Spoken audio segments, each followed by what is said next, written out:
जिनकी वजह से कॉकरोच जनता पार्टी बनी, जिनकी वजह से पूरे देश भर के अंदर आंदोलन किए जा रहे हैं, जिनकी वजह से जंतर मंतर पर इतनी ज्यादा भीड़ इकट्ठी हुई, जिनकी वजह से कॉकरोच जनता पार्टी ने सारे स्टूडेंट्स को इकट्ठा करके संसद की तरफ जाने के लिए कहा। आज वही चीफ जस्टिस ऑफ इंडिया यानी सीजेआई सूर्यकांत कह रहे हैं कि मेरा समय बर्बाद मत करो। आज जो याचिका दायर की गई थी लाठीचार्ज को लेकर, उस पर सुनवाई होनी थी और जिसको लेकर जब वकील ने कहा कि एक बार आप वीडियो देख लीजिए कि किस प्रकार से पुलिस ने कार्यवाही की है, तब सीजेआई सूर्यकांत ने कहा कि मेरा समय बर्बाद मत करो। पहली बात तो ये कि क्या उन्होंने सोशल मीडिया के माध्यम से वीडियोस बिल्कुल भी नहीं देखी होंगी कि किस प्रकार से ज्यादती स्टूडेंट्स के ऊपर की गई थी। कई वीडियोस तो ऐसी दिल दहला देने वाली आई है, लाठीचार्ज तो अलग, वाटर कैनन तो अलग, आंसू गैस के गोले तो अलग, छात्रों को करंट तक लगाया गया है।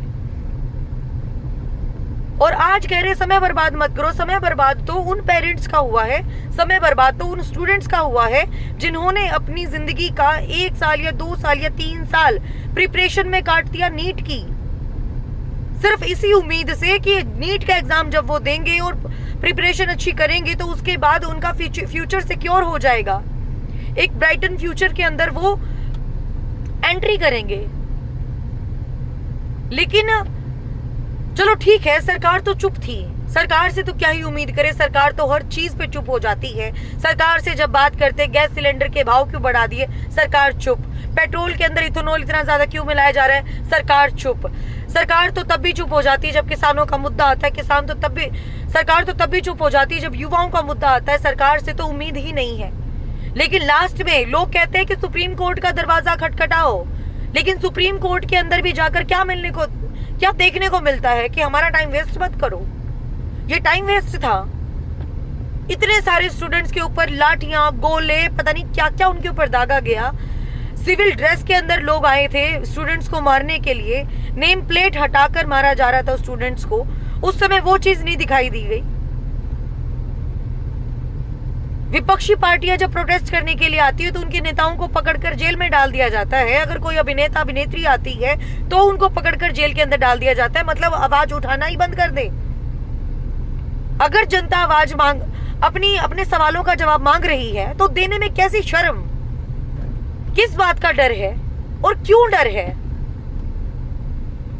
लोग बोलते हैं कि तानाशाही होती चली जा रही है, लोग बोल रहे हैं कि, और लोग पता है क्या ये भी बोल देते हैं कि मोदी मीडिया गोदी मीडिया। अरे मोदी मीडिया गोदी मीडिया से उम्मीद ही क्यों रखकर बैठे हुए हो आप लोग? सोशल मीडिया कोई चैनल मान के चलो ना अपना।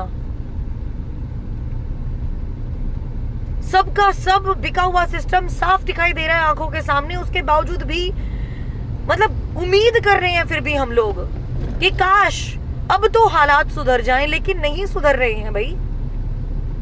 इसी प्रकार से ये चीज चलती रही तो वो दिन दूर नहीं जिस दिन हालत हमारे देश की श्रीलंका जैसी हो जाए, नेपाल जैसी हो जाए, क्योंकि नेपाल के अंदर जो चीजें देखने को मिल रही थी वही सेम टू सेम चीजें हमारे इंडिया के अंदर भी देखने को मिल रही हैं।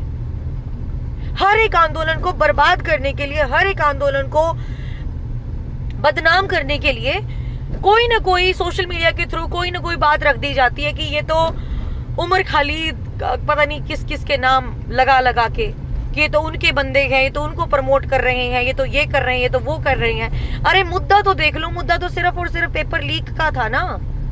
एक बार पेपर लीक मान लिया गलती थी, 2 बार पेपर लीक मान लिया गलती थी, तीसरी बार तो कोई गलती करे वो आदत हो जाती है।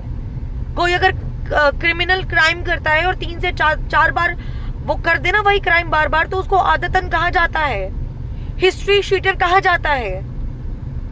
लेकिन यहां पर तो हर चीजों की अनदेखी। आवाज उठाओ तो मरे, जिसने उठाई आवाज उसका चैनल डिलीट।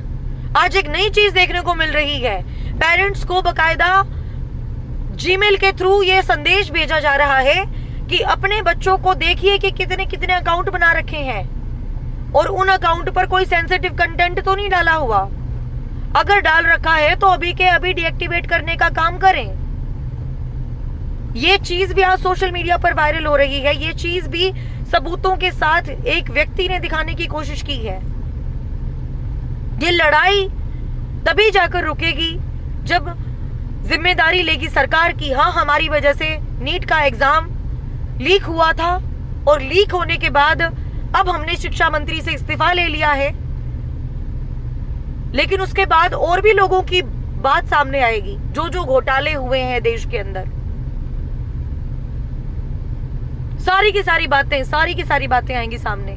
इसीलिए सरकार डर रही है कि भाई एक मंत्री को से अगर इस्तीफा ले लिया तो फिर लाइन के अंदर औरों को भी लगा देंगे, उनसे भी इस्तीफा लेना पड़ेगा भाई। नहीं बर्दाश्त कर सकते अब लोग, ये ज्यादती नहीं बर्दाश्त कर सकते। जितनी करनी थी सो कर ली। अब गुस्सा हर किसी को आएगा, चाहे आप आंदोलन को बदनाम करने की कोशिश करें, खराब करने की कोशिश करें या कुछ भी कहने की कोशिश करें, देश अंधा नहीं है। अब समझ में आने लग गई है कि शिक्षा को फ्री क्यों नहीं किया जा रहा। पता है अगर शिक्षित हो गए तो सवाल पूछना शुरू कर देंगे, जो आज कर रहे हैं हम लोग। तो इसीलिए प्लीज और प्लीज अगर ये आंदोलन रुकवाना है, अगर देश के अंदर शांति बनाए रखनी है, तो प्लीज जो जनता की डिमांड है वो उसको पूरी कर दीजिए। वो दिन दूर नहीं जब हालत और भी ज्यादा बिगड़े और जिस समय मतलब ये सड़कें बिल्कुल सुनसान दिखाई दे रही है, यहाँ पर भी छात्र खड़े होकर अपनी गिरफ्तारी की डिमांड कर रहे हों। इससे अच्छा तो पढ़ना ही छोड़ दें आज के बाद।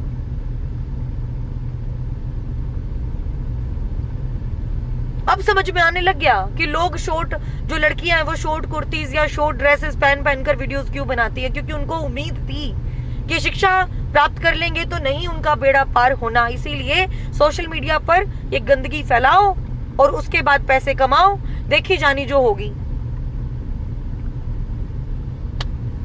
बस मैं तो इतना ही कहना चाहूंगी, ये आंदोलन कहां जाकर रुकेगा सो रुकेगा, आई डोंट इवन नो, लेकिन इतनी ही उम्मीद है कि इसको शांतिपूर्वक तरीके से ही चलाते रहें।